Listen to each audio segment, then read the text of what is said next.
Hello Edusplorer, thanks for joining us again. We want to welcome you to our channel. If this is your first time, we appreciate your time. Today Edusplorer takes us to the East African country of Mauritius. So we shall take you there and we shall be looking at the country in closer perspective. Of course, also we should bring you some very important facts, and to make sure if you plan to travel to Mauritius recently or also you're planning for the future, then you may be able to have some more important information so for you to make an informed decision. Without much ado, we shall be looking at Mauritius. Mauritius, of course, an Indian Ocean's island nation, is known for its beaches, lagoons and reefs.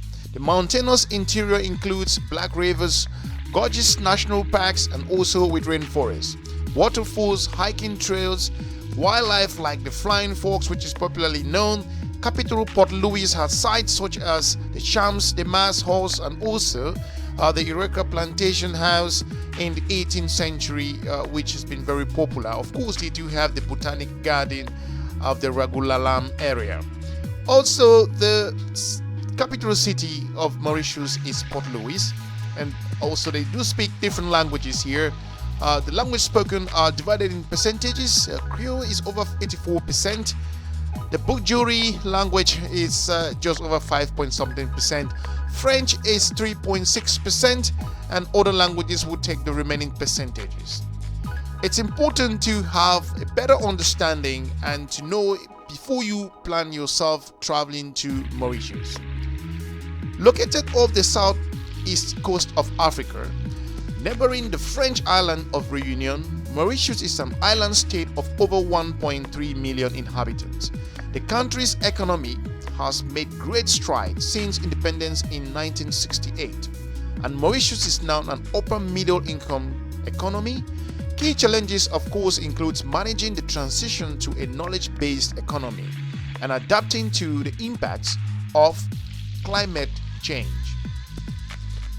From the political standpoint, Mauritius is a multi-party parliamentary democracy. Shifting coalitions are a feature of politics in the country. The president is the head of state, while the prime minister has full executive powers and heads the government.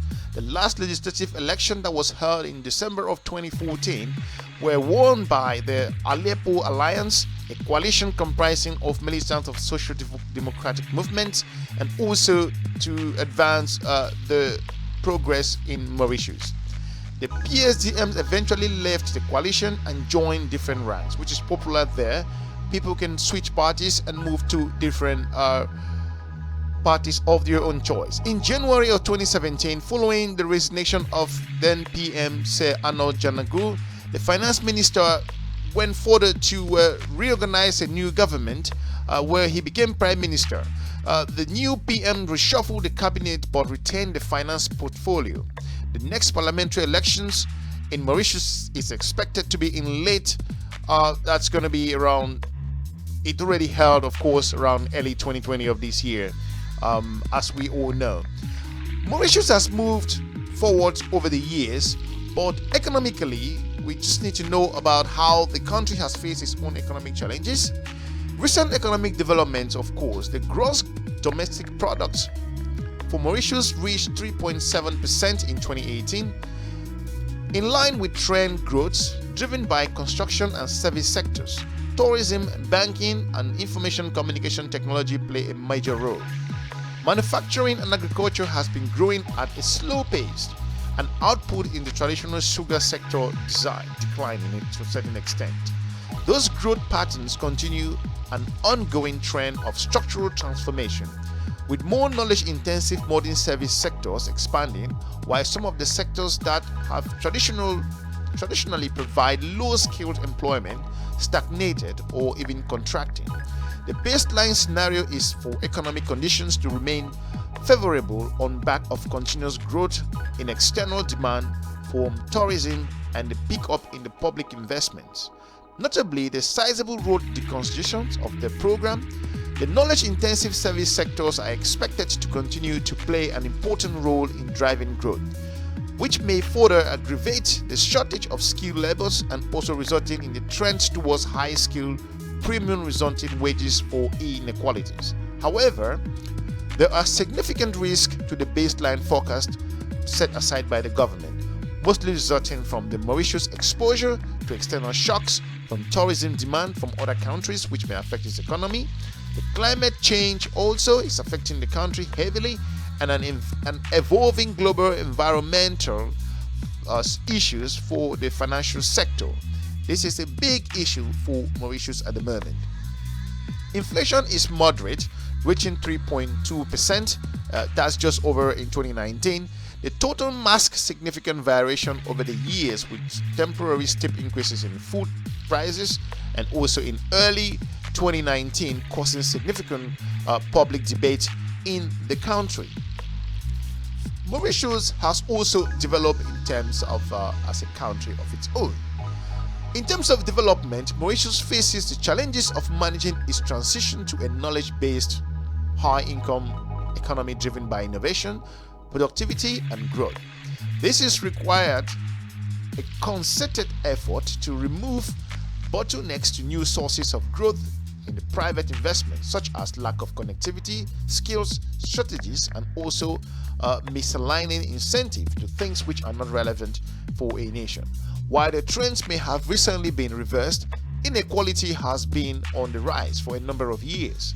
Public transfer have contributed to mitigating the rise in total income inequalities.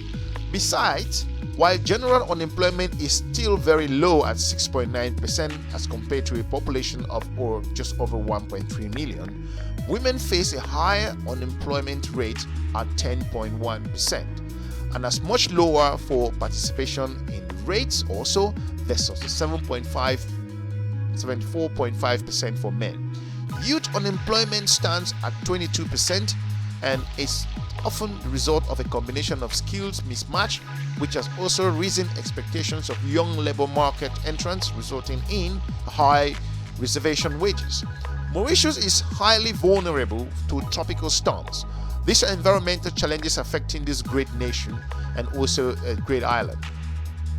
They're vulnerable to tropical storms and the risk it amplifies by climate change. A multi-hazard risk assessment completed in 2017 also and 2019 suggests that Mauritius experienced an average of over $110 million per year in direct losses from tropical cyclones and floods.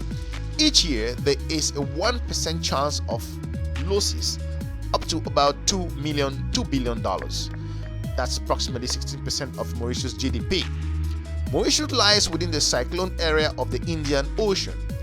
A large share of the population and productivity assets in Mauritius are exposed to multiple risks from the cyclones. Also, flood risk is continuously increasing.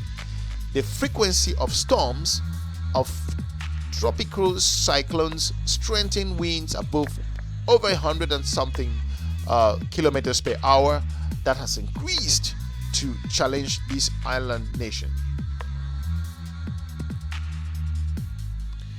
If you're just joining us for the first time, or if you're new to this channel, we encourage you to subscribe, share our videos to your different network. Mauritius has been a wonderful country so far based on its development. An upper income country is considered. Also, they have grown in terms of the economic ladder and also investments. It's an important country within that particular subzone. They do have strong connections with France, of course, and they do have some basic facts about Mauritius, of course. Mauritius also have no official language in Mauritius at the moment. Mauritius has 2 UNESCO World Heritage Sites, which is really huge. And also something more about Mauritius is that the country boasts an array of different religions. Also, Mauritius has the highest population density in Africa. Also, it has related beaches. Its beaches are rated really high as compared to those in other countries around the world for things like honeymoon and other celebrity-related activities. The country also has its own challenges we've talked about, but again, it attracts millions of visitors each year. Despite the challenges in the environmental issues, the government is working really hard in that aspect to see how they can enhance all areas to move the country forward to making sure that it becomes very competitive. Of course, there may be challenges with regards to tourism if people decide to move to other locations around the world, but again, with the current situation, I think Mauritius still stands really strong, and they're also moving the economy from the manufacturing to also knowledge-based, which also give them more competitive advantage at the moment.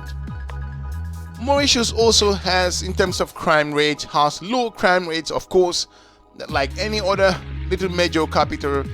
The capital, Port Louis, has its own challenges, the downtown especially, where the tourists come together. You may have, of course, some pockets of crimes here and there that also affects like any other major touristic destinations around the world. But all in all, Mauritius stands out from the crowd. It's a brilliant destination for whoever plans to visit that part of East Africa. And that's how the country has grown based on the different investment issues we talked about, and the public investment structures, the development in tourism, and some contribution from the agricultural sector has helped this country expand. That's all we have for you, and thanks for watching with us. Hopefully, if you plan to travel to Mauritius anytime soon, you've got some more information and you can enjoy some of the beaches as you see that in our videos.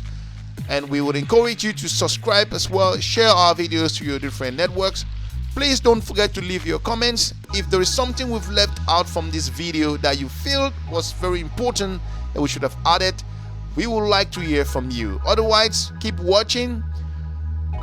If there's nothing else, we want to thank you for your time again. We'll be looking forward to meeting you in our next video.